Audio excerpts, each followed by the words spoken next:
Kita nyo naman yung process ng ginagawa natin dito kung paano palambutin yung cambio at gawing smooth yung cambio nitong TMX 125 Alpha. So 3 months old pa lang to. So pinalambot na ni Bossing yung cambio. Dinala niya sa atin. Ngayon pandarin na natin at testingin natin mga kabro.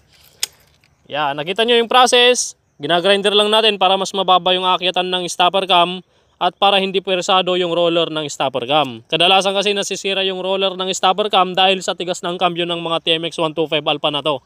Yan, yun ang solusyon para hindi madaling masira yung roller ng stopper cam. Gawin nating smooth yung cambio, babawasan lamang yung akyatan ng stopper cam.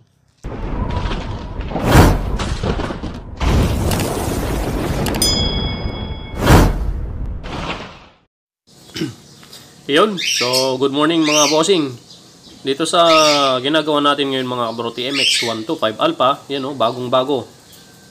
Yan, so si Bossing ay pumunta dito from Tarlac City. 3 months pa lang itong 3 months old pa lang itong kanyang TMX 125 Alpha ay dinala niya sa atin at gusto niyang maging smooth.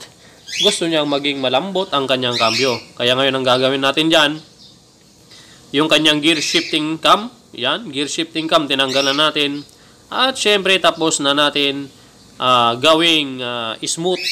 At syempre grinder na natin yung stock na gear shifting cam niya, ito na siya. So papakita ko lang sa inyo yung pagkakaiba nung nag-grinder na gear shifting cam at doon sa hindi nag-grinder na gear shifting cam. Yan, ito yung nag-grinder na natin at ito yung stock. Papakita ko lang sa inyo yung pagkakaiba mga kabro. Alright, dito pa lang kitang-kita nyo na yung pagkakaiba ng gear shifting cam na ito. Yung dalawang yan. Okay, so ito, yan yung nag-grinder natin, yung mga dulo-dulo, yung mga patulis na yan. At yung isa hindi nag-grinder, yun yung stop. Okay, so dito at dito. Yan, kumbaga, bakit natin grinder yung dulo-dulo, yung patulis na yan? Para mas mababa ang aakyatan nitong stopper cam. Yan, kaya magiging smooth ang cambio niyan. Dahil sa mga TMX 125 Alpha kung bakit laging nasisira yung stopper cam, yung roller ng stopper cam ay dahil napakatigas si cambio at mataas ang inaakyatan ng stopper cam. Kaya ngayon ito grinder natin para mas mababa ang aakyatan ng stopper cam at mas hahaba pa ang buhay ng stopper cam roller. O yan, so ikabit na natin. At dito mga kabro, ikakabit na natin yung gear shifting cam. Yan, papakita ko sa inyo yung pagkabit ng gear shifting cam sa mga beginner na nagme-mekaniko kung gusto nyo magpalambot ng cambio ng mga ganitong motor. Yan, gamit lang tayo ng screw. Ibaba lamang natin yung stopper cam at syempre yung pin nasa loob na, nasa shifting gram na at ilagay na natin yung gear shifting cam. Alright, so yan ilagay na natin, tapos ilagay na natin yung tornilyo, yung 10 Gs. Yan. Tapos gamit lang tayo ng T-wrench na Gs. Yan, 10mm.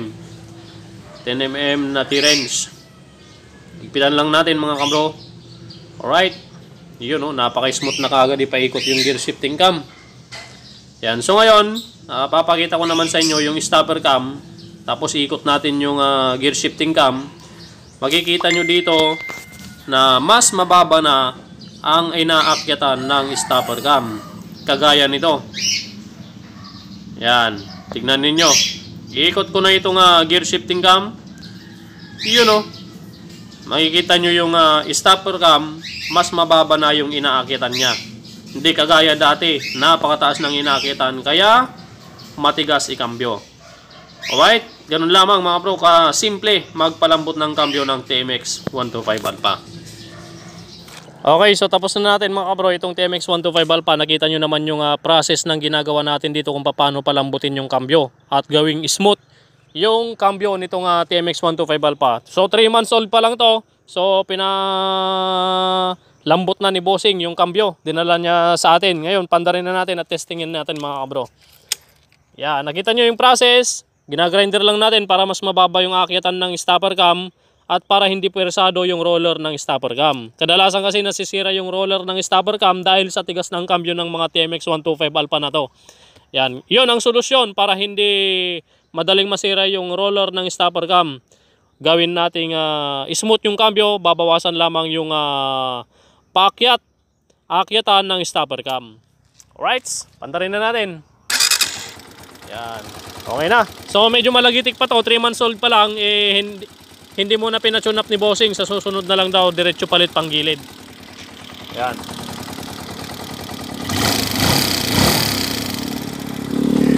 Alright, so testingin natin yung cambio. Yan o. Primera, segunda, tercera, kuwarta, quinta. Alright. Bawas. Yun o. Napaka-smooth. Oh my God! Wow! Alright, so dali na natin doon. Balik na tayo sa laboratorio natin at ibibigay na natin kay bossing. Yan, paparod test din natin pala sa kanya. Papatesting natin yung cambio sa kanya. Okay, so tara na. Si Kuya, uwi na from San Manuel, Tarlac. Yun.